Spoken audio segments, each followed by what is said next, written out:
सुलझा हुआ मानता है और आप इस तरह से पूरे दुनिया में अपने आप को बदनाम करने की ये सबसे बड़ी कोशिश है।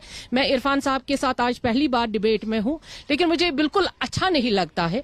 ठीक है, आप अपनी बात रख लीजिए, बट मैं प्रवक्ता होने के नाते, पार्टी की प्रवक्ता, मैं तो ये बर्दाश्त नहीं करूंगी। देखिए, मेरी पार्टी है, हमारी सरकार है, ठीक है, आपको सरकार से बहुत सारे प्रश्न भी होंगे आपको सरकार से, लेकिन इस तरह से कहने का हक तो है, लेकिन इस तरह से कहने का हक नहीं होता है कि आप हर जगह बदनामी और शोर शराबे से अपनी बात कभी न किसी ने मनवाई है, ना शोर शराबे से कोई मसला आज तक हल हुआ है। अगर हमने शुरू से कश्मीर में लेकिन हल क्या है, पार्टी क्या सोच रही है? अब देखिए, एलजी रूल चल रहा है, 2 साल 2 महीने हो गए अंद्राबी जी। अब आप लोगों को बताना पड़ेगा कि क्या आगे का रास्ता है। जो विकास, जो शांति वाला कश्मीर आपने प्रॉमिस किया है, वो आपको डिलीवर करना है। हम मानते हैं ना, हम आपसे बात कर रहे हैं कि हर एक जगह पर पॉलिटिकल प्रोसेस के बगैर चारा नहीं, क्योंकि हम डेमोक्रेसी में रहते हैं, हम डेमोक्रेसी पे बिलीव करते हैं।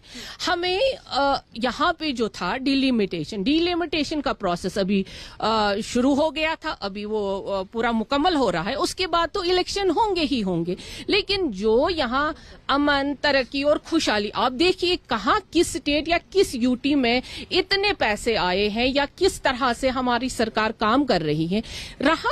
रही बात कि अगर मैं इसी तरह से सुनूं और इसी तरह से मैं बात करूं हमेशा जिस तरह से मेरे भाई ने की, तो काम होते नहीं है।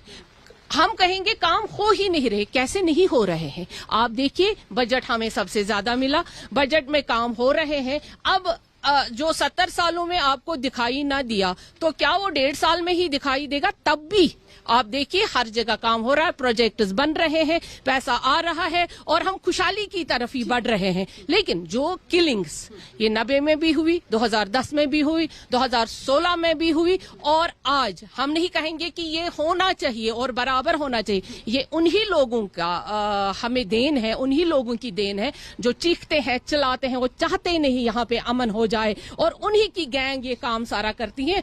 और ये गैंग्स जब तक रहेंगी कश्मीर में, तब तक यहाँ पे अमन नहीं होगा। ठीक है, निवेश पर वो कह रही हैं कि तस्वीर बदल रही है। माजिद हैदरी जी देखें, मैं इनको तस्वीर शायद इनको पूरी पता नहीं है दरक्षा साहिबा को। मैं इनको बता दूं कि पिछले 2 वर्षों में सबसे ज्यादा जो स्ट्रीट प्रोटेस्ट हुए हैं, वो भाजपा के लीडरों ने किया, और हर दफा क्या कहा, साडा हक इत्थे रख।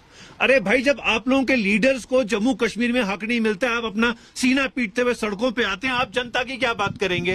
हर 15 दिन बाद आप लोगों के लीडर सड़क पे रोने आते हैं, तो आम कश्मीरी का क्या हाल होगा? और भारत जिसकी आप बात करती हैं, वो लोकतंत्र है। उस लोकतंत्र में जम्मू कश्मीर में कब लोकतंत्र बहाल होगा? कब तक ये ब्यूरोक्रेसी का राज चलेगा, जिसे फॉर्मर रॉ चीफ CD सहाय साहब वॉइसरॉयशिप कहते हैं? ये वॉइसरॉयस के कंट्रोल में आपने जम्मू कश्मीर के लोगों को फेंका है। जम्मू कश्मीर के लोगों का ऐसा हाल क्यों? लद्दाख में ऐसी कोई प्रॉब्लम क्यों? लद्दाख को तो अपने डोमिसाइल राइट्स भी वापस दे दी। लद्दाख में कोई बाहर का व्यक्ति जो है जमीन नहीं खरीद सकता। लद्दाख वालों में अपर एज लिमिट सरकारी जॉब के लिए 42 कर दी गई है, जबकि जम्मू कश्मीर के लिए 35 कर दी गई है। ये लद्दाख वाले भाई हमारे आपके आज खास कैसे हो गए? और कश्मीरियों को तो छोड़िए, कश्मीरी तो मुसलमान है, लद्दाख से शिकायत है, मुसलमान है। डोगरा भाइयों ने क्या बिगाड़ा? आपको लद्दाख से शिकायत हो गई? डोगरा भाइयों ने लद्दाख से शिकायत हो गई आपको? हम तो कंपेयर कर रहे हो छोटे रोने वाले बच्चे की तरह, वहां ये कर दिया, ये हम मुसलमान हैं।